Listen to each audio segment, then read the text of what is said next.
We always paint a fucked up reality that's not even true. It's reality what we think is true because our lives aren't what we want it to be.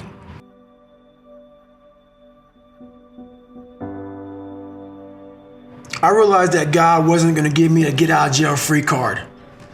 And from the time I was born and to the time I was 19 years old, my life had these hurdles. I constantly hit obstacles, obstacle after obstacle after obstacle. And I had to figure out how to manage suffering, how to deal with it, because it'd be part of my life forever. At least that's what I thought. So in order to deal with it, I had to be able to conquer it and overcome it and deal with it and know that in this suffering, there has to be some kind of growth. With every obstacle, I look at it as friction now. Without friction, there is no growth.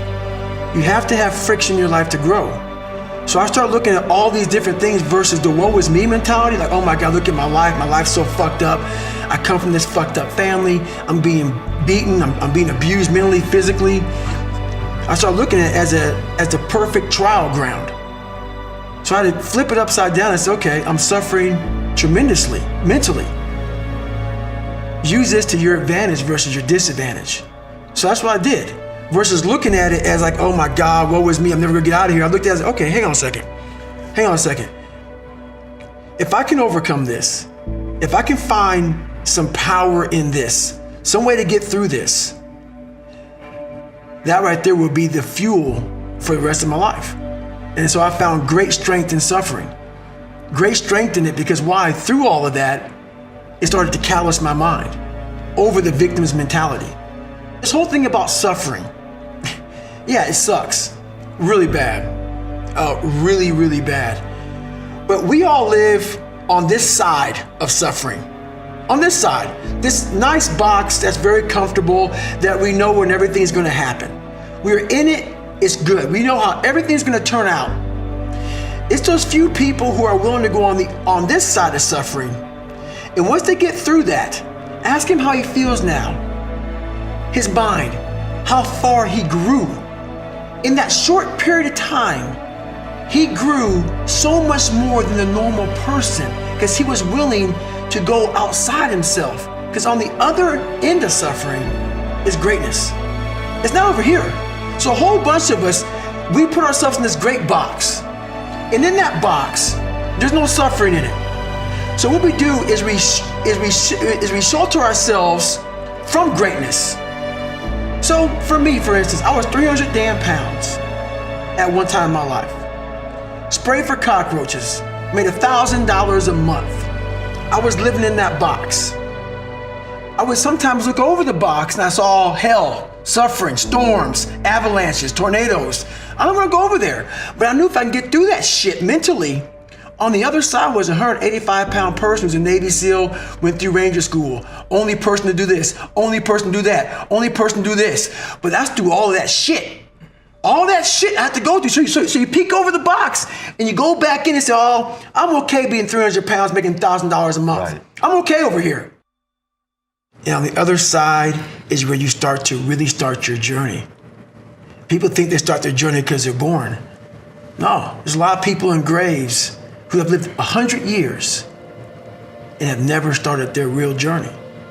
Your real journey starts when you go outside that box and you start climbing mountains and start climbing mountains. And you think you're at the top of the mountain, you go down the other side of it, you think, I'm here, and you look up, fuck, there's another fucking mountain. And it goes on, and it goes on, and it goes on. And just when you're getting ready to quit, you crest that final mountain, you get down and you look, and there you are. And it starts to make sense to you then. It doesn't make sense to you until you get outside that fucking box. I'll talk to so many fucking people, and what I say is not for everybody. So many people don't have any clue on what the fuck I'm saying because they're in this box, and it's their brain. You first must go through suffering to find that great peace we're all looking for. A lot of us want to have, there's a lot of books out there about this 5 steps. Do this, do this, do this, get there. No, man, it's not that easy. To find real, permanent peace and enlightenment, you must go to the dark side of who you are. I could have easily just shoved my whole life under a rug and went straight to peace. Are you happy there? You overcame nothing. You jumped hell, you skipped hell, you forego this part of your life, you skip it and go right to peace. So you always have this thing back here that's haunting you, and that's that darkness. You must go into the darkness to truly find that light that you're looking for, because that's what's on the other side of that. People get it all wrong, man. You have to face suffering. You have to face this dark side, this darkness. And there's a lot of energy in there. There's a lot of goodness in there that you can use to find greatness. But you cannot find your peace you're looking for in yourself until you've overcome yourself. I think that when you die, this is my own mindset, that you arrive in line. It helps me to get past a lot of things. You arrive in line, and let's say you're in front, let's say you die right before me, and you're in line, and God's sitting there with the clipboard, okay? Sitting there with the clipboard, like me and you're sitting right now. He's looking at you, and he says, hey, you made it to heaven, good job, okay? And then he shows you the clipboard of what your life should have been. So you live this life that you thought you pushed so hard. Then you look at the clipboard. Let's say myself, this is now me, I'm talking about myself now. And let's say I got to heaven weighing 300 pounds. I was a guy that worked for Ecolab, which is a guy that kills cockroaches for a living, which is fine, it's a job. But then I look at this, and that's how I died. I look at this, and it says on here what I should have been, because God's all-knowing, right? I look at this, and it said you should have been 185 pounds, you should have broke Guinness Book of World Records, you should have been a Navy SEAL, you should have been this, you should have been that, you should have lived this great life, you should have been an inspiration, you should have inspired millions. And then you get the clipboard back to God. Let's say you lived 80 years on earth, and now you realize that you lived here being a shell of who the fuck you should have been. So now you're in heaven. But are you really in heaven? Because now you see how much you fucking left down there on earth. The root cause of the quitter isn't that you can't do 100 fucking push-ups. You can train anybody to do that. The root cause of the quitter is when you get in hell, you can't process it. It's too much to process, because your mind starts going back to the real reality of like, I'm not ready, I'm not good enough. It's not trained. So I started training this, realizing that the only thing that makes me quit is not the muscle fatigue, it's the mental fatigue that makes me quit everything in life. So I became a practitioner of the mind. The mind's a very powerful thing. It has a tactical advantage over you all the time. It knows your fears, right. It knows your insecurities, it knows where you don't want to go.